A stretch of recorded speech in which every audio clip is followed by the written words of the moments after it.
Hello friend, कैसे हो आप सब। मैं आशुतोष एक बार फिर से आप सभी लोग का वेलकम करता हूं आप लोग के अपने YouTube channel lecture of engineering में। तो आज हम लोग कंप्लीट करने वाले हैं सॉफ्टवेयर इंजीनियरिंग यूनिट 3 और आपका पूरा यूनिट 3 इसी लेक्चर में कंप्लीट हो जाएगा।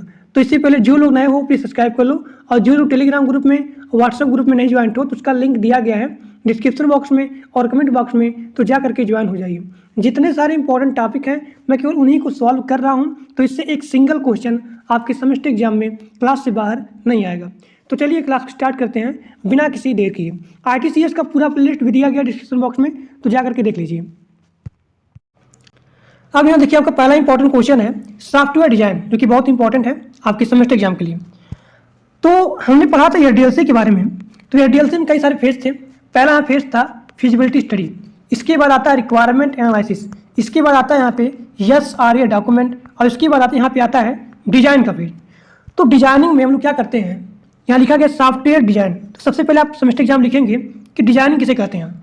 देखिए SRA डॉक्यूमेंट में जितनी सारी चीज़ें लिखी गई होती हैं किसी टारगेट सिस्टम को बनाने के लिए, तो इसमें जितनी सारी चीज़ें लिखी गई हैं इसी का हम लोग डायग्राम बनाते हैं, इसी का हम लोग एक आर्किटेक्चर बनाते हैं। तो इसी पूरे प्रोसेस को बोला जाता है डिजाइनिंग। ठीक, तो जो यहाँ पे आर्किटेक्चर होता है, इस आर्किटेक्चर में किसी सिस्टम का, किसी टारगेट सिस्टम का क्या है फंक्शनल रिक्वायरमेंट होगा, क्या यहाँ पे नॉन फंक्शनल रिक्वायरमेंट होगा, और इसके अलावा यहाँ पे होता है टेक्निकल स्पेसिफिकेशन, यानी कि जो हम लोग सिस्टम बना रहे हैं उस सिस्टम को हम लोग यहाँ पे स्पेसिफाई करते हैं। यानी कि डिजाइनिंग में यहाँ पे क्या क्या रिक्वायरमेंट होती है वही हमारा होता है टेक्निकल स्पेसिफिकेशन, कि हम लोग जो सिस्टम बना रहे हैं क्या वो सिस्टम वही बन रहा है कि नहीं बन रहा है, जो हम लोग डिजाइन कर रहे हैं उसके लिए यहाँ पे क्या क्या रिक्वायरमेंट होगी वही हमारा होता है टेक्निकल स्पेसिफिकेशन। तो यहाँ देखिए सॉफ्टवेयर डिजाइन क्या होता है। तो सॉफ्टवेयर डिजाइन क्या है, एक प्रोसेस है किसका, यूजर रिक्वायरमेंट को यहाँ पे सूटेबल फॉर्म में ट्रांसफर करना। It is the process of defining software, यानी कि इस सॉफ्टवेयर के मेथड को डिफाइन करता है। इसके लिए पूरा प्रोसेस होता है, उसको डिफाइन करता है कि भाई देखो यहाँ पे ये क्या है, डॉक्यूमेंट है, ये टारगेट सिस्टम जो बन रहा है ये हम लोग किस टास्क को परफॉर्म करने के लिए बना रहे हैं। तो ये सारी चीज़ें हम लोग यहाँ पे डिजाइन करते हैं। यानी कि ये क्या होता है, एक ऐसा प्रोसेस होता है जो पूरे सॉफ्टवेयर के मेथड को डिफाइन करता है कि उसका फंक्शन क्या होगा, उसका स्ट्रक्चर क्या होगा, उसमें क्या क्या चीज़ें, मतलब यहाँ पे उसमें क्या क्या यहाँ पे ऑब्जेक्ट यूज होंगी, तो उसके पूरे मेथड को ये डिफाइन करता है। अब यहाँ देखिए इसका आउटपुट क्या है, सॉफ्टवेयर डिजाइन जो आप बना रहे हो उसका आउटपुट क्या है, प्रोसेस डायग्राम, डिटेल डिस्क्रिप्शन, यानी कि जो यहाँ पे ये सारे डॉक्यूमेंट हैं उसमें क्या था फंक्शनल रिक्वायरमेंट, यानी कि जो यहाँ पे टास्क है वहाँ पे कैसे परफॉर्म होंगी, क्या चीज़ें होंगी क्या नहीं होंगी। अब फंक्शनल रिक्वायरमेंट क्या होता है, नॉन फंक्शनल रिक्वायरमेंट क्या होता है, मैंने पूरा बढ़िया तरीके बता दिया है, जो लोग नहीं देखे तो जाकर के देख लीजिए। तो इसका आउटपुट क्या होता है कि process diagram and detail description of functional requirement, और यहाँ पे नॉन फंक्शनल रिक्वायरमेंट। तो ये हमारा हो गया सॉफ्टवेयर डिजाइन। अब यहाँ देखिए इसका एडवांटेज क्या है, पहला आप लिखेंगे इसका एडवांटेज, ये क्या है फ्लेक्सिबिलिटी है, यानी कि इसको आसान तरीके से जो यहाँ पे सॉफ्टवेयर बन रहा है उसको आसान तरीके से हम लोग यहाँ पे चेंज कर सकते हैं। और दूसरा आपका यहाँ पे है रीयूजेबिलिटी, इसका मतलब क्या है कि जो यहाँ पे मॉड्यूल है, यहाँ पे मॉड्यूल है, इस मॉड्यूल को हम लोग बार बार यहाँ पे यूज कर सकते हैं। यानी कि अगर हमने एक मॉड्यूल यहाँ पे बना दिया तो उस मॉड्यूल को अगर मान लीजिए यहाँ पे रिक्वायरमेंट होगी तो हम लोग इस मॉड्यूल को दोबारा नहीं बनाएंगे, इसी मॉड्यूल को हम लोग यहाँ पे यूज कर सकते हैं। यानी कि एक ही मॉड्यूल को बार बार यूज करना वही हमारा क्या होता है, रीयूजेबिलिटी होता है।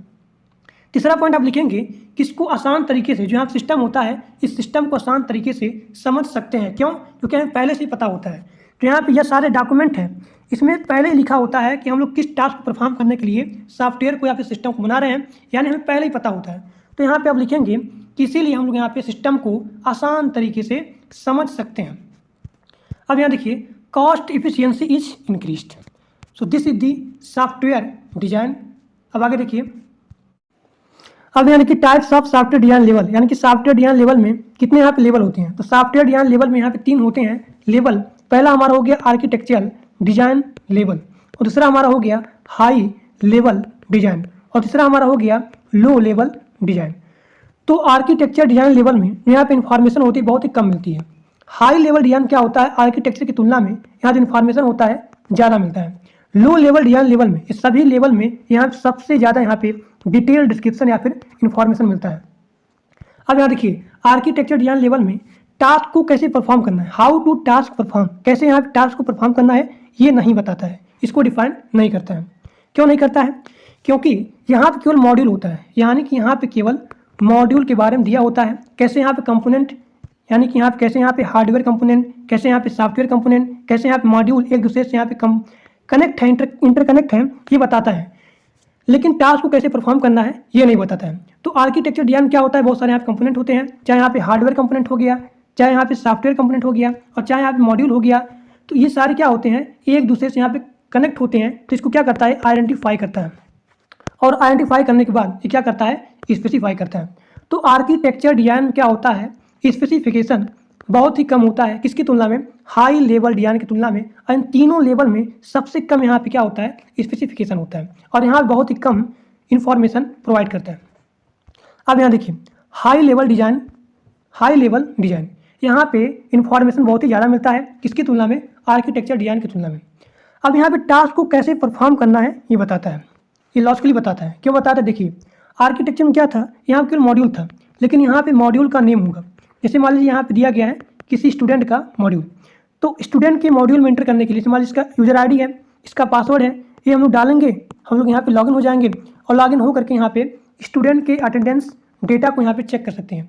यानी कि हाई लेवल डिजाइन क्या होता है कि हम logically how to perform task यहाँ पे डिफाइन करता है। अब यहाँ देखिए इसमें शामिल होता है it consist of the logical define component, यानी कि ये पूरे यहाँ पे कंपोनेंट को लॉजिकली यहाँ पे परफॉर्म करता है। सिस्टम हो गया, उसका रोल क्या है सिस्टम का, उसका रिस्पॉन्सिबिलिटीज़ क्या है ये बताता है। Defining the technology that will be use, जो हमें यहाँ पे जिस टेक्नोलॉजी को हमें यहाँ पे यूज करना है उसको यहाँ पे डिफाइन करता है। जो यहाँ पे प्रोसेस यूज करना है, जो यहाँ पे टेक्नोलॉजी यूज करना है उसको ये डिफाइन करता है। और इन सभी टास्क में, इन सभी लेवल में सबसे ज़्यादा यहाँ पे इंफॉर्मेशन मिलता है लो लेवल डिजाइन में। यहाँ देखिए लो लेवल डिजाइन, तो लो लेवल डिजाइन क्या होता है, यहाँ बहुत ही ज़्यादा यहाँ पे क्या मिलती है, इन्फॉर्मेशन मिलती है। तो यहाँ दिख नहीं रहा है, ऐसे कर लीजिए, यहाँ देखिए। तो इसमें क्या होता है, सबसे ज़्यादा इन्फॉर्मेशन मिलता है, ये फॉलो करता है स्टेप बाय स्टेप प्रोसेस को। ये describe each and every module in details, ये डिस्क्राइब करता है पूरे मॉड्यूल को, पूरे प्रोसेस को पूरे डिटेल से डिस्क्राइब करता है। अब आगे देखिए, अब यहाँ देखिए आपका अगला इंपॉर्टेंट क्वेश्चन है मॉड्यूलाइजेशन, जो कि बहुत इंपॉर्टेंट है सेमेस्टर एग्जाम के लिए। तो एक ऐसी टेक्निक होती है जो पूरे सॉफ्टवेयर सिस्टम को कई सारे मॉड्यूल में डिवाइड करती है। यहाँ देखिए पूरे सॉफ्टवेयर सिस्टम को कई सारे मॉड्यूल में ये डिवाइड करती है, और जितने सारे मॉड्यूल होते हैं इसके अलग अलग क्या होते हैं, फंक्शन होते हैं। यानी कई सारे फंक्शन को मिला करके मॉड्यूल बनता है, और कई सारे मॉड्यूल को मिला करके यहाँ पे सॉफ्टवेयर सिस्टम बनता है। तो अगर आपका क्वेश्चन यहाँ होगा कि हम लोग क्यों सिस्टम को कई सारे मॉड्यूल में डिवाइड करते हैं, तो इसका आंसर यही होगा कि सिस्टम को ईजिली अंडरस्टैंडिंग यानी कि आसान तरीके से समझने के लिए, और यहाँ पे मेंटेन के लिए, और यहाँ पे उसको इवोल्यूशन करने के लिए। यानी कि सिस्टम को समझने के लिए, मेंटेन करने के लिए और यहाँ पे इवोल्यूशन करने के लिए हम पूरे सिस्टम को कई सारे मॉड्यूल में डिवाइड करते हैं। अब यहाँ देखिए इसका एडवांटेज क्या है, कि पूरे सिस्टम को आसान तरीके से यहाँ पे मेंटेन किया जा सकता है, समझा जा सकता है, और यहाँ पे पूरे मॉड्यूल को आप यहाँ पे कई बार यूज कर सकते हो रिक्वायरमेंट के हिसाब से। यानी कि इसका एडवांटेज क्या है, रीयूजबिलिटी। इसका मतलब क्या है कि आप प्रीवियस मॉड्यूल को आपको मान लीजिए यहाँ पे रिक्वायरमेंट होगी तो आप इस मॉड्यूल को यहाँ पे यूज कर सकते हो। यानी कि एक ही मॉड्यूल को बार बार यहाँ पे यूज किया जा सकता है, और ये प्रोवाइड करता है well designed and more readable program. तो ये आपका क्या हो गया, मॉड्यूलाइजेशन हो गया। अब आगे देखिए, अब यहाँ देखिए अगला हमारा इंपॉर्टेंट क्वेश्चन है कपलिंग एंड कोहेसन, जो कि बहुत इंपॉर्टेंट है आपके सेमेस्टर एग्जाम के लिए। तो इसमें क्या होता है कि सिस्टम के जितने सारे मॉड्यूल होते हैं, सिस्टम के जितने सारे यहाँ मॉड्यूल हैं, ये सारे मॉड्यूल एक दूसरे से कैसे यहाँ पे इंटरकनेक्ट हैं, इसके बारे में बताता है कपलिंग एंड कोहेसन। अब पहला यहाँ देखिए कि यहाँ पे कपलिंग क्या होता है, तो ये बताता है कि जितने सारे मॉड्यूल होते हैं ये एक दूसरे से कैसे यहाँ पे इंटरडिपेंडेंस होते हैं, इसके बारे में कौन बताता है, कपलिंग बताता है। अब यहाँ देखिए कपलिंग की टाइप, पहला हमारा होता है डेटा कपलिंग। तो कपलिंग के जितने सारे टाइप होते हैं उसमें सबसे बेस्ट कपलिंग कौन सा होता है, डेटा कपलिंग होता है। ये बेस्ट इसलिए होता है क्योंकि इसमें डिपेंडेंसी क्या होती है, बहुत ही कम होती है। आप जैसे इसके टाइप में आगे जाएंगे, डेटा कपलिंग के बाद यहाँ पे स्टैम्प आ जाएगा, तो जैसे आप आगे जाएंगे तैसे यहाँ पे डिपेंडेंसी क्या होगी, बढ़ेगी। तो डेटा कपलिंग क्या होता है, इसमें सिंपली यहाँ पे कम्युनिकेटिंग होती है, और यहाँ पे सिंपली डेटा को यहाँ पे शेयर किया जा सकता है, लेकिन इसमें डेटा को चेंज या फिर मॉडिफिकेशन नहीं किया जा सकता है, किसमें, डेटा कपलिंग में। अब आगे देखिए, अब यहाँ देखिए स्टैम्प कपलिंग, इसमें क्या होता है कि इसमें डिपेंडेंसी बढ़ जाती है डेटा कपलिंग की तुलना में। यानी कि जैसे आप आगे जाएंगे तैसे यहाँ पे डिपेंडेंसी होती है बढ़ती हुई चली जाएगी। तो स्टैम्प कपलिंग क्या होता है, डेटा स्ट्रक्चर होता है, यानी कि इसमें कंप्लीट डेटा स्ट्रक्चर होता है और ये पास होता है, यहाँ देखिए इस pass from one module to another module, यानी कि इसमें क्या होता है कंप्लीट डेटा स्ट्रक्चर होता है और इसमें वन मॉड्यूल से फिर यहाँ पे नेक्स्ट मॉड्यूल में क्या होता है वो जो डेटा होता है यहाँ पे पास होता है। अब आगे देखिए, और इसमें एक पॉइंट और लिखेंगे कि स्टैम्प कपलिंग में यहाँ पे मॉडिफिकेशन के चांसेस यहाँ पे बढ़ जाते हैं, यानी कि डेटा कपलिंग में वहाँ पे चेंजिंग आप नहीं कर सकते हो, लेकिन स्टैम्प कपलिंग में थोड़ा सा यहाँ पे चेंजिंग हो सकता है, यानी कि स्टैम्प कपलिंग में यहाँ पे चेंजिंग होती है, इसके यहाँ पे चांसेस होते हैं बढ़ जाते हैं। अब यहाँ देखिए कंट्रोल कपलिंग, यहाँ पे जो इन्फॉर्मेशन होती है यहाँ पे शेयर की जाती है, इसका एग्जाम्पल क्या है सॉर्ट फंक्शन।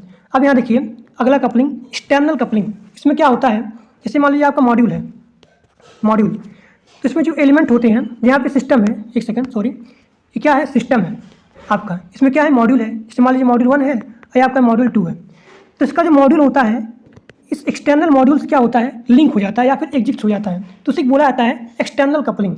इसमें क्या होता है इन दिस कपलिंग जो मॉड्यूल होता है ये डिपेंड करता है किसमें upon the module that is external, यानी कि इस सिस्टम में जो भी मॉड्यूल है इसमें कोई मॉड्यूल यहाँ क्या होती है एक्सटर्नल मॉड्यूल से हो जाती है, यहाँ पर डिपेंडेंट हो जाती है। अब यहाँ देखिए कॉमन कपलिंग इसमें क्या होता है, इसमें हम लोग ग्लोबल वेरिएबल को डिफाइन करते हैं। तो मान लीजिए हम लोग यहाँ पे ग्लोबल वेरिएबल में मान लीजिए मॉड्यूल 1 है, मॉड्यूल 1 को यूज करते हैं या फिर मॉड्यूल 2 को यूज करते हैं, लेकिन मान लीजिए यहाँ पे कोई भी चेंजिंग करना हुआ, अगर यहाँ पे कोई भी चेंजिंग हो गया तो ये दोनों मॉड्यूल यहाँ पे रिफ्लेक्ट एक समान यहाँ पे करेंगे, तो इसी को बोला जाता है कॉमन कपलिंग, यानी कि अगर यहाँ पे कोई भी चेंजिंग हो गई तो यहाँ पे दोनों मॉड्यूल यहाँ पे रिफ्लेक्ट करेंगे, तो इसी को बोला जाता है कॉमन कपलिंग। अब आगे देखिए, अब यहाँ देखिए आपका यहाँ पे अगला कपलिंग दिया गया है कंटेंट कपलिंग। इसमें क्या होता है कि इसमें जो प्रीवियस मॉड्यूल होती है, जैसे मान लीजिए यहाँ पे दिया गया है मॉड्यूल 1, फिर यहाँ पे मॉड्यूल 2, फिर यहाँ पे मॉड्यूल 3, यानी कि कंटेंट कपलिंग में हम लोग प्रीवियस मॉड्यूल को मॉडिफाई या फिर चेंजिंग कर सकते हैं। अगर यहाँ चेंजिंग होगी तो क्या होगा, यहाँ पे रिफ्लेक्शन होगा। जैसे मान लीजिए यहाँ चेंजिंग हुआ तो रिफ्लेक्ट यहाँ पे होगा, इसमें चेंजिंग हुआ तो यहाँ पे रिफ्लेक्ट करेगा, यानी कि जितने सारे यहाँ कपलिंग है इन सभी कपलिंग में सबसे यहाँ पे वर्स्ट कपलिंग कौन सा है, कंटेंट कपलिंग, क्योंकि यहाँ पे डिपेंडेंसी बहुत ही ज़्यादा है, क्योंकि हम लोग यहाँ पे प्रीवियस मॉड्यूल को यहाँ पे चेंज कर सकते हैं। सो this is the content coupling. अब आगे देखिए, अब यहाँ देखिए कोहेजन क्या होता है, ये बताता है कि जो मॉड्यूल होता है इस मॉड्यूल में जितने सारे यहाँ पे एलिमेंट होते हैं वो एलिमेंट एक दूसरे से कैसे फंक्शनली रिलेटेड है, ये बताता है कोहेजन। हमने पढ़ा कपलिंग क्या होता है कि जो सिस्टम होता है, इस सिस्टम जितने सारे मॉड्यूल होते हैं ये सारे मॉड्यूल एक दूसरे से कैसे यहाँ पे इंटरडिपेंडेंस होते हैं, बताता है कौन, कपलिंग बताता है। अब यहाँ देखिए कोहेजन ऑफ द टाइप, यानी कि टाइप्स कौन कौन से। अब यहाँ देखिए टाइप्स ऑफ द कोहेजन, पहला इसका टाइप फंक्शनल कोहेजन, ये बताता है कि मॉड्यूल के कंपोनेंट किस प्रकार से फंक्शनली रिलेटेड है, इसके बारे में कौन बताता है, फंक्शनल कोहेजन बताता है। दूसरा हमारा होता है सीक्वेंशियल कोहेजन, ये बताता है कि जो भी यहाँ पे कंपोनेंट है, जो भी यहाँ पे एलिमेंट है, उसका जो आउटपुट होगा, इसका जो आउटपुट होगा वो अगले कंपोनेंट का इनपुट होगा। जैसे यहाँ दिया गया है कि यहाँ पे एलिमेंट 1 है, फिर यहाँ पे एलिमेंट 2 है, फिर यहाँ पे एलिमेंट 3 है, तो जो एलिमेंट 1 का आउटपुट होगा वो यहाँ पे अगले कंपोनेंट का क्या होगा, इनपुट होगा। तो यही हमारा क्या होता है, सीक्वेंशियल कोहेजन होता है। अब यहाँ देखिए अगला हमारा है प्रोसीजरल कोहेजन, ये बताता है कि सीक्वेंस कैलकुलेशन, यहाँ देखिए सीक्वेंस कैलकुलेशन रिक्वायर्ड को फॉलो करें। इसका एग्जाम्पल क्या दिया गया है, कैलकुलेटिंग जीपीए। तो ये हमारा क्या हो गया, प्रोसीजरल कोहेजन हो गया, यानी कि बताता है that element ensure the order of the execution, यानी कि ऑर्डर ऑफ द एग्जीक्यूशन को यहाँ पे फॉलो किया जाए, यानी कि सीक्वेंस कैलकुलेशन रिक्वायर्ड को फॉलो करना। अब आगे देखिए, अब यहाँ देखिए टेम्पोरल कोहेजन, ये क्या होता है, इसमें बताता है कि जो यहाँ पे एलिमेंट होते हैं वो यहाँ पे डायरेक्टली रिलेटेड नहीं होते हैं, यहाँ पे डायरेक्टली रिलेटेड नहीं होते हैं, लेकिन अगर सिस्टम के द्वारा कोई यहाँ पे टाइम दिया गया है तो सेम टाइम पे यहाँ पे टास्क को या फिर ऑपरेशन को परफॉर्म करेंगे और यहाँ पे आउटपुट को यहाँ पे जनरेट करेंगे। तो ये हमारा हो गया टेम्पोरल कोहेजन, इसको देखना यहाँ पे देख सकते हैं। ये क्या होता है, इसमें सेम टाइम पे यहाँ पे टास्क को या फिर ऑपरेशन को यहाँ पे परफॉर्म करेंगे और उसके बाद यहाँ पे आउटपुट को यहाँ पे जनरेट करेंगे, यानी यहाँ पे सिस्टम होता है एक यहाँ पे टाइम देता है किसको, एलिमेंट को, कि यहाँ पे सेम टाइम पे यहाँ पे टास्क को परफॉर्म करेंगे। अब आगे देखिए, अब यहाँ देखिए अगला यहाँ कोहेजन है लॉजिकल कोहेजन, यानी कि ये बताता है कि यहाँ जो एलिमेंट हैं वो किस प्रकार से एक दूसरे से लॉजिकली रिलेटेड है। ये हमारा हो गया लॉजिकली कोहेजन, यानी कि बताता है जो यहाँ पे एलिमेंट हैं ये सारे एलिमेंट एक दूसरे से कैसे यहाँ पे लॉजिकली रिलेटेड हैं, जैसे कि इसका एग्जाम्पल हो गया एरर हैंडलिंग। और अगला हमारा है कोइंसिडेंटल कोहेजन। ये बताता है कि जो यहाँ पे एलिमेंट होते हैं, एलिमेंट वो एक दूसरे से यहाँ पे रिलेटेड नहीं होते हैं, लेकिन वो अपने जो यहाँ पे इसका लोकेशन होता है उस लोकेशन को यहाँ पे शेयर कर सकते हैं। तो ये हमारा क्या हो गया, कोइंसिडेंटल कोहेजन हो गया। अब जितने सारा आपको कोहेजन था, इसमें सबसे बैड कोहेजन कौन सा है, यहाँ पे कोइंसिडेंटल कोहेजन है। ठीक, इसमें से यहाँ पे एक चीज़ छूट गया है, कम्युनिकेशनल कोहेजन। तो आप लिखेंगे कि आप जैसे ऊपर से नीचे आएंगे, ऊपर से नीचे, तो जैसे आप ऊपर से नीचे आएंगे वैसे ही आप क्या होगा, यहाँ जो क्वालिटी हुई कोहेजन की यहाँ पे क्या होगी, बैड होगी। तो यहाँ जो फंक्शनल कोहेजन था ये सबसे क्या है, गुड कोहेजन है, और जो यहाँ पे कोइंसिडेंटल कोहेजन था ये सबसे क्या है, बैड है। तो यहाँ देखिए आपको यहाँ पे एक चीज़ छूट गया है, कम्युनिकेशन कोहेजन। ये क्या होता है, इसमें दोनों एलिमेंट एक यहाँ पे इनपुट डेटा को सेम यहाँ पे क्या करते हैं, ऑपरेट करते हैं। जैसे कि इसका हो गया एग्जाम्पल रिकॉर्ड अपडेशन हो गया। ठीक, ये हमारा क्या हो गया, कम्युनिकेशनल कोहेजन हो गया। अब आगे देखिए, अब यहाँ देखिए आपका यहाँ पे अगला इंपॉर्टेंट क्वेश्चन है फंक्शन ओरिएंटेड डिजाइन। इसमें क्या होता है कि सिस्टम को सब सिस्टम में डिवाइड कर दिया जाता है, सिस्टम को सब सिस्टम में डिवाइड कर दिया जाता है। अब जितने सारे यहाँ सब सिस्टम होते हैं वो क्लियरली फंक्शन को यहाँ पे डिफाइन करते हैं। अब फंक्शन का यहाँ काम होता है कि टास्क को परफॉर्म करना। सो this is the function oriented design, यानी कि सिस्टम को यहाँ पे सब सिस्टम में डिवाइड करना। और इस सब सिस्टम का काम क्या होता है कि फंक्शन को क्लियरली डिफाइन करना। अब यहाँ देखिए फंक्शन ओरिएंटेड डिजाइन का इसका मेन फोकस क्या होता है कि यहाँ सिस्टम क्या काम कर सकती है, यानी कि सिस्टम के द्वारा क्या क्या टास्क को परफॉर्म किया जा सकता है ये बताता है। और यहाँ सिस्टम किस प्रकार से एक्शन से ज्वाइंट होते हैं या फिर रिलेट होते हैं ये बताता है। इसका एग्जांपल लिखेंगे एटीएम मशीन, डायग्राम बनाएंगे कि यहाँ पे एटीएम मशीन है, ये आपका पूरा सिस्टम है। इसका सब सिस्टम क्या हो गया, विड्रॉ करना, कि यहाँ पे कैसे यहाँ विड्रॉ हो सकता है, कैसे यहाँ पे डिपॉजिट हो सकता है, और यहाँ पे कैसे ट्रांसफ़र हो सकता है। अब देखिए विड्रॉ करने के लिए और यहाँ पे डिपॉजिट करने के लिए और इस पैसे को यहाँ पे ट्रांसफ़र करने के लिए जो भी इसका फंक्शन होगा, यानी कि सारा फंक्शन यहाँ पे सब सिस्टम के द्वारा क्लियरली डिफाइंड होगा। सो this is the function oriented design. अब आगे देखिए, अब यहाँ देखिए आपका यहाँ पे अगला इंपॉर्टेंट क्वेश्चन जो कि बहुत इंपॉर्टेंट आपके सेमेस्टर एग्जाम के लिए, ऑब्जेक्ट ओरिएंटेड डिजाइन। इसमें क्या होता है कि सिस्टम को हम लोग यहाँ पे कई सारे ऑब्जेक्ट में डिफाइन करते हैं, सिस्टम को कई सारे यहाँ पे ऑब्जेक्ट में डिफाइन करते हैं या फिर व्यू करते हैं, उसे बोला जाता है ऑब्जेक्ट ओरिएंटेड डिजाइन। इसमें क्या होता है, जो यहाँ पे होता है ऑब्जेक्ट ओरिएंटेड डिजाइन, एक कई सारे ऑब्जेक्ट का या फिर कई सारे एंटिटीज का क्या होता है, कलेक्शन होता है। अब ऑब्जेक्ट ओरिएंटेड डिजाइन में जितने सारे यहाँ पे ऑब्जेक्ट होते हैं उन सभी ऑब्जेक्ट का यहाँ खुद का स्टेट होता है, इसका यहाँ पे खुद का बिहेवियर होता है। स्टेट में आप लिखेंगे जैसे कि यहाँ पे ऑब्जेक्ट का यहाँ प्रॉपर्टीज क्या है, इस ऑब्जेक्ट के यहाँ पे कैरेक्टरिस्टिक्स क्या है। जैसे कि यहाँ पे एग्जाम्पल हो गया इसका स्टेट का कि टीवी का शेप साइज क्या है, क्या हुआ, इसका प्रॉपर्टीज हो गया, इसका यहाँ पे कैरेक्टरिस्टिक्स हो गया। सो this is the state of the object. इसका बिहेवियर आप लिखेंगे, behaviour pre defined function, pre defined function, यानी कि जो उस ऑब्जेक्ट दिया गया है उस ऑब्जेक्ट का पहले से ही फंक्शन डिफाइन किया गया है। जैसे कि यहाँ पे हो गया टीवी, आप टीवी में इस फंक्शन को, इसके पिक्चर को आप यहाँ पे शो कर सकते हो, इसके चैनल को आप यहाँ पे चेंज कर सकते हो। तो इसमें क्या हुआ कि इसका जो फंक्शन है पहले से ही डिफाइन किया गया है। जैसे आप यहाँ पे रिमोट पे क्लिक करते हो तो यहाँ जो टीवी है उसका चैनल यहाँ पे ऑटोमेटिक चेंज हो जाएगा। सो this is the behaviour of the object oriented design. तो ये हमारा हो गया ऑब्जेक्ट ओरिएंटेड डिजाइन का जो यहाँ पे ऑब्जेक्ट है उसका बिहेवियर हो गया। अब आगे देखिए कि यहाँ पे ऑब्जेक्ट ओरिएंटेड डिजाइन में क्या क्या यहाँ पे कॉन्सेप्ट यूज होते हैं। अब यहाँ देखिए कंसेप्ट यूज इन दी ओईडी, यानी कि ऑब्जेक्ट ओरिएंटेड डिजाइन। पहला हमारा होता है ऑब्जेक्ट, यानी कि डिजाइनिंग में जितने सारे यहाँ पे एंटिटीज यहाँ पे शामिल होते हैं उन्हें बोला जाता है ऑब्जेक्ट। जैसे कि यहाँ पे हो गया पर्सन हो गया, बैंक हो गया, यूजर हो गया, ये सारे क्या है यहाँ पे एंटिटीज हैं, इन्हें बोला जाता है ऑब्जेक्ट। अब यहाँ देखिए क्लासेस क्या होता है, इस सभी एट्रीब्यूट्स को और जो यहाँ पे परफॉर्म करने के लिए जितने सारे मेथड होते हैं उसको डिफाइन करता है कौन, क्लासेस। तो यहाँ पे क्लासेस क्या होता है, सारे एट्रीब्यूट्स को और जितने परफॉर्म करने के लिए यहाँ मेथड होते हैं उसको डिफाइन करता है क्लासेस। अब यहाँ देखिए मैसेज क्या होता है, तो मैसेज क्या होता है, इस मैसेज की सहायता से जो ऑब्जेक्ट होते हैं वो एक दूसरे में यहाँ पे कम्युनिकेट करते हैं। और मैसेज यहाँ पे इम्प्लीमेंट करता है प्रोसीजर को और यहाँ पे फंक्शनल कॉल को, जिसके द्वारा ऑब्जेक्ट आपस में कम्युनिकेट करते हैं। अब यहाँ देखिए अगला हमारा है कॉन्सेप्ट एब्स्ट्रैक्शन।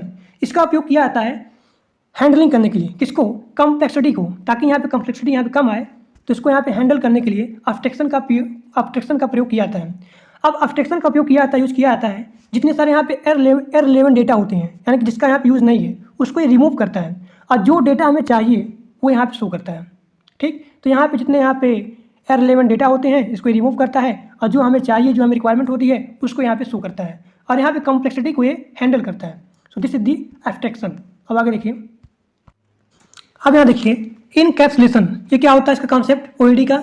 तो क्या होता है, इन्फॉर्मेशन हाइडिंग का कॉन्सेप्ट होता है। इसका मतलब क्या हुआ कि जो भी आप यहाँ पे ऐप बनाते हो, इसके पीछे आप क्या यहाँ पे इन्फॉर्मेशन ऐड की गई है, इसके पीछे यहाँ पे यानी कि ऐप बनाने के लिए क्या यहाँ प्रोग्राम यूज किया गया है, इसके बारे में यूजर को आप नहीं बताते हो। यानी यहाँ जो यूजर होता है सिंपली इस ऐप का यूज करता है। यानी यहाँ क्या है, इन्फॉर्मेशन हाइडिंग कॉन्सेप्ट है। अब यहाँ देखिए अगला यहाँ पॉइंट दिया गया है कि बाहर से जो भी यहाँ पे डेटा है, बाहर से जो भी यहाँ पे डेटा है और जो भी यहाँ पे आउटसाइड वर्ल्ड है, इसको यहाँ पे रिस्ट्रिक्ट करता है। कौन करता है, इनकैप्सुलेशन करता है। अब यहाँ पे अगला यहाँ दिया गया है इनहेरिटेंस। इसमें क्या होता है, जो यहाँ पे क्लास होता है, इसका जो भी यहाँ पे सब क्लास होता है, तो ये सब क्लास इस प्रीवियस क्लास का जो भी यहाँ पे क्वालिटी होती है, जो भी इसका प्रॉपर्टीज होती है, इस प्रॉपर्टीज को यहाँ पे इनहेरिट करती है। So this is the inheritance. अब आगे देखिए, अब यहाँ देखिए आपका यहाँ पे अगला इंपॉर्टेंट क्वेश्चन है कि टॉप डाउन और यहाँ पे बॉटम अप डिजाइन अप्रोच क्या होता है। तो यहाँ देखिए पहला आपका इंपॉर्टेंट क्वेश्चन है कि टॉप डाउन डिजाइन अप्रोच क्या होता है। ये पिछले एग्जाम में आया हुआ है कि टॉप डाउन और यहाँ बॉटम अप डिजाइन अप्रोच क्या होता है। तो यहाँ देखिए टॉप से लेकर के डाउन तक, टॉप से लेकर के डाउन तक सिस्टम को सब सिस्टम में डिवाइड करते हैं। सिस्टम को या फिर मॉड्यूल को सब मॉड्यूल में डिवाइड करते हैं। यहाँ देखिए जो आपका यहाँ सिस्टम है या फिर मॉड्यूल है, इसको सब मॉड्यूल में इसलिए डिवाइड करते हैं ताकि एक सिंगल सब मॉड्यूल को डिटेल में स्टडी किया जाए। उसको स्पेसिफाई करने के लिए मॉड्यूल को सब मॉड्यूल में डिवाइड करते हैं। इसलिए डिवाइड करते हैं कि हमें टारगेट सिस्टम बनाने के लिए क्या यहाँ पे रिक्वायरमेंट होगी इसके लिए। अब मॉड्यूल को यहाँ पे तब तक डिवाइड करते हैं जब तक हमें बेस लेवल नहीं पता चल जाता है। ठीक, सो दिस इज द क्या, this is the top down design approach. इसका डायग्राम आप लोग यहाँ पे देख लीजिए। टॉप से लेकर के यहाँ पे डाउन तक सब सिस्टम को सब सिस्टम में डिवाइड करते हैं। और हम तब तक करते हैं जब तक हमें इसको नीड होगी, जब तक इसका हमें बेस लेवल पता ना चल जाए। अब आगे देखिए, अब यहाँ देखिए टॉप डाउन डिजाइन अप्रोच, इसका एडवांटेज क्या है कि हम लोग मॉड्यूल को सब मॉड्यूल में इसलिए डिवाइड करते हैं ताकि हम उसको स्पेसिफाई कर पाएँ हमें रिक्वायरमेंट क्या क्या होंगी। यानी कि किसी भी प्रोडक्ट को बनाने के लिए, किसी भी टारगेट सिस्टम को बनाने के लिए हमें क्या क्या चीज़ें रिक्वायरमेंट होगी, what need to be done, इसको आइडेंटिफाई करने के लिए, एक सिंगल मॉड्यूल को समझने के लिए। यहाँ देखिए एनी चेंज, कोई भी मान लीजिए यहाँ पे चेंजिंग करना हुआ तो हम लोग यहाँ पे आसान तरीके से चेंजिंग कर सकते हैं। इसीलिए पूरे जो यहाँ मॉड्यूल होता है, इस मॉड्यूल को यहाँ पे सब मॉड्यूल में डिवाइड करते हैं। अब यहाँ देखिए इसका एडवांटेज क्या है, रीयूजेबिलिटी है। इसका मतलब क्या होता है कि आप प्रीवियस मॉड्यूल को आप यहाँ पे यूज कर सकते हो, या फिर आप प्रीवियस सब मॉड्यूल को आपको मान लीजिए यहाँ पे नेक्स्ट लेवल में यूज करना हुआ तो इस मॉड्यूल को बार बार क्रिएट नहीं करना पड़ेगा, आप प्रीवियस मॉड्यूल को यहाँ पे यूज कर सकते हो। सो this is the reusability, so this is the top down design approach advantage. अब आगे देखिए, अब यहाँ देखिए बॉटम अप डिजाइन अप्रोच। देखिए क्या होता है, हमने पढ़ा टॉप डाउन डिजाइन अप्रोच, उसमें क्या हुआ कि मॉड्यूल को, यहाँ देखिए इस मॉड्यूल को हमने सब मॉड्यूल में डिवाइड कर दिया। किसके लिए, स्पेसिफाई करने के लिए, किसके लिए, रिक्वायरमेंट करने के लिए। अब मैं जा रहा हूँ पढ़ने बॉटम अप डिजाइन अप्रोच। इसमें हम लोग क्या करेंगे कि इन सभी सब मॉड्यूल को क्लब करके हम लोग यहाँ पे टॉप मॉड्यूल को या फिर मेन सिस्टम को बनाते हैं। जैसे कि आपको यहाँ पे कार हो गया या फिर मोटरसाइकिल होगी, उसकी पहले से यहाँ पे इंडिविजुअल मॉड्यूल बनी होती है, उसको हम लोग यहाँ पे क्लब करके तब हम लोग यहाँ पे मोटरसाइकिल या फिर कार को बनाते हैं। तो आप लिखेंगे कि बॉटम अप डिजाइन अप्रोच में कि इंडिविजुअल मॉड्यूल को या फिर सब मॉड्यूल को क्लब करके हम लोग यहाँ पे सिस्टम को बनाते हैं। अब यहाँ देखिए इंडिविजुअल जो यहाँ बेस होती है, एलिमेंट होती है, are specify first in the great detail. ठीक, अब देखिए तो यहाँ बॉटम अप डिजाइन अप्रोच है, इसमें आप सभी मॉड्यूल को यहाँ आपने क्लब किया, यानी यहाँ पे फॉल्ट नहीं आएगी। सो दिस इज द एडवांटेज। अब आगे देखिए, यहाँ देखिए बॉटम अप डिजाइन अप्रोच का एडवांटेज क्या है, तो आप लिखेंगे जो यहाँ पे कोलैबोरेशन है यहाँ पे बहुत ही ज़्यादा होगी, इंक्रीज होगी। जो यहाँ पे फॉल्ट आती है उस फॉल्ट को यहाँ पे आसान तरीके से मतलब यहाँ पे समझ सकते हैं, इस फॉल्ट को आइडेंटिफाई कर सकते हैं। ठीक, अब यहाँ देखिए इसका एडवांटेज लिखेंगे कि इसका मेंटेनेंस करना बहुत ही यहाँ पे इजी हो जाएगा। सो this is the bottom up design approach. अब आगे देखिए, अब यहाँ देखिए आपका यहाँ पे अगला इंपॉर्टेंट क्वेश्चन है कि सॉफ्टवेयर मेजरमेंट क्या होता है और यहाँ पे सॉफ्टवेयर मैट्रिक्स क्या होता है। ये आपके पिछले एग्जाम में आया हुआ है। अब यहाँ देखिए पहला आपका है सॉफ्टवेयर मेजरमेंट, यानी कि प्रोडक्ट का या फिर प्रोसेस का यहाँ पे क्वालिटी क्या होगी, साइज क्या होगी, डायमेंशन क्या होगा, अमाउंट क्या होगा, तो इन सभी का क्या करता है, मेजर करता है। अगर आप इसका एग्जांपल देखेंगे सॉफ्टवेयर मेजरमेंट का, तो नंबर ऑफ द एरर, यानी कि इसको बनाने में यहाँ पे कितने यहाँ पे आ गए एरर, तो ये हमारा क्या हो गया, सॉफ्टवेयर मेजरमेंट हो गया। अब आगे देखिए, अब यहाँ देखिए सॉफ्टवेयर मैट्रिक्स। तो यहाँ पे सॉफ्टवेयर मैट्रिक्स क्या होता है कि सॉफ्टवेयर सिस्टम को या फिर प्रोडक्ट को या फिर प्रोसेस को इसको मेजरमेंट करने के लिए यहाँ पे फंक्शन को प्रोवाइड करता है। अब मैंने क्या देखा सॉफ्टवेयर यहाँ पे मेजरमेंट में कि नंबर ऑफ द एरर, लेकिन सॉफ्टवेयर मैट्रिक्स में बताता है कि कितने समय में कितना यहाँ पे एरर आ गया। ये बताता है कौन? Software matrix. यानी कि सॉफ्टवेयर मैट्रिक्स ये क्या करता है, यहाँ फंक्शन को प्रोवाइड करता है इसके लिए मेजरमेंट करने के लिए सॉफ्टवेयर सिस्टम को या फिर प्रोडक्ट के अमाउंट की या फिर प्रोसेस की। सो this is the software matrix. इसका एग्जाम्पल क्या हो गया? नंबर ऑफ द एरर पर हावर। अब आगे देखिए, अब यहाँ देखिए सॉफ्टवेयर मेजरमेंट का और यहाँ पे सॉफ्टवेयर मैट्रिक्स का इसका नीड क्या होगा, इसका आवश्यकता क्या होगी, इसकी एडवांटेज क्या है। तो रिलीज करने से पहले जब यहाँ पे सॉफ्टवेयर या फिर प्रोडक्ट यहाँ पे पूरा बन जाता है तो ये यहाँ पे बग फ्री होता है, यानी इसमें कोई भी गलती नहीं होती है। तो क्या करता है, ये इंश्योर करता है that software is bug free before release, यानी कि रिलीज करने के पहले जो यहाँ पे सॉफ्टवेयर बना है वो यहाँ पे क्या हो, बग फ्री हो। और ये फ्यूचर यानी कि जो यहाँ पे सिस्टम बना हुआ है, जो यहाँ प्रोडक्ट बना हुआ है उसकी क्वालिटी को, यानी कि ये फ्यूचर क्वालिटी बताता है, यानी कि टू एंटिसिपेट फ्यूचर क्वालिटीज़, किसका? प्रोसेस का या फिर प्रोडक्ट का। अब ये क्या करता है, ये यहाँ पे इन्हेंस करता है, यहाँ पे प्रोडक्ट होती है, जो यहाँ पे प्रोसेस होती है उसके क्वालिटी को ये क्या करता है, एनहेंस करता है। So this is the advantage are the need of the software measurement and the metrics. तो आज आपका सॉफ्टवेयर इंजीनियरिंग यूनिट 3 पूरा यहाँ पे कंप्लीट हो चुका। तो बहुत इंपॉर्टेंट है, इस क्लास से एक सिंगल क्वेश्चन बाहर नहीं आएगा आपके सेमेस्टर एग्जाम में, सारे क्वेश्चन क्लास से ही आएंगे। तो आज आपका पूरा यूनिट 3 कंप्लीट हो चुका। तो आज के लिए बस इतना ही। Thank for watching my video. अगर वीडियो अच्छा लगा तो लाइक करिए, सब्सक्राइब करिए और अपने दोस्तों के पास मैक्सिमम शेयर कर दीजिए।